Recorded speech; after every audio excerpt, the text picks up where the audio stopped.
You know, I don't mind easy games, but sometimes I do crave something more challenging, but not frustratingly hard, so no, I'm not talking about you. So I decided to make a video that would recommend you 5 games that answer this criteria in my opinion. Detroit Become Human is a great story-driven game by David Cage, and the Platinum Trophy is actually pretty easy but has a small catch. Almost all of the trophies are story-related and missable, and it requires you to complete the game minimum of 3 times, and that's the reason why its rarity on PSN profiles is hovering around 15%.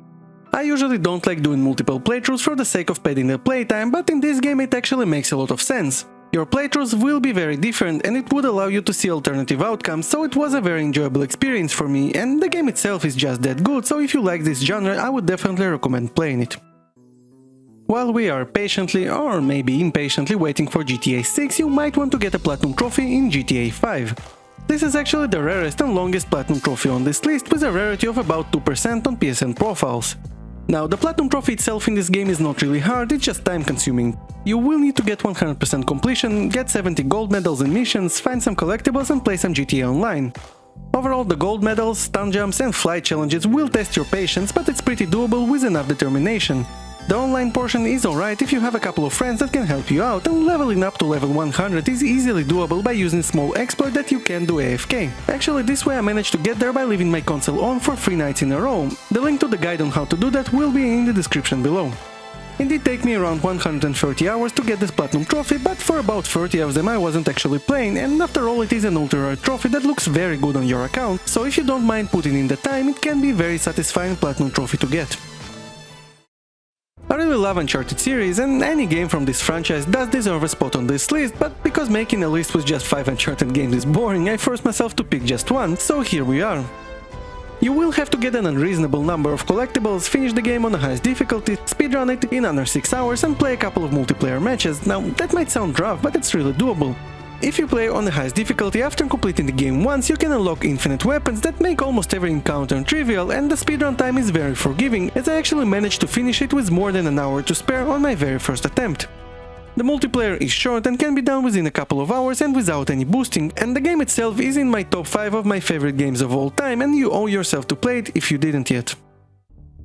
As a fan of survival horror games, I had to include at least one Resident Evil game on this list, and to be honest, it could have easily been Resident Evil 7 or Village. Not 3 though, I mean, it's fine, but others are better. For this game you will have to complete it 6 times, but after a couple of playthroughs every one of them is probably going to take you only 2-3 hours. You will have to do 2 speedruns and you'll have to finish it on the highest difficulty twice, which is not a walk in the park by the way. Also, there are trophies for finishing the game without healing and without using item boxes.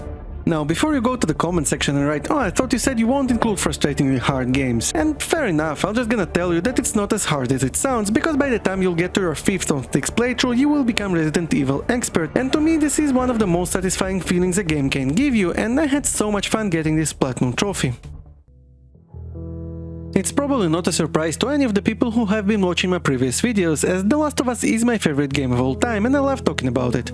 As for the Platinum Trophy, you will have to finish it at least twice, one of the playthroughs being on the Survivor difficulty, get all the collectibles and play a lot of multiplayer matches, which will be a platinum breaker for a lot of people and has been for me for the longest time. I found the Survivor difficulty pretty reasonable, and I think if you have a bit of experience with stealth you should be able to beat it without too many hiccups. Multiplayer on the other hand is rough, and you will need to finish 168 online matches. The good news is that it's actually boostable, and because I found a great group to do it with, I had a lot of fun with that.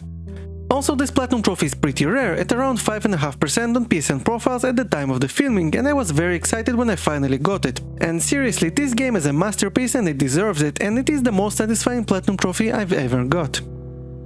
Your list is probably different than mine, so leave me a comment in the comment section below, as I am actually quite curious about it. If you enjoyed this video, smash that like button to support my channel, subscribe for more gaming and trophy hunting content, and come say hi to me on Twitter, I'm always looking for more gamers to chat with. Anyway, as always, thank you for watching, and have a good one.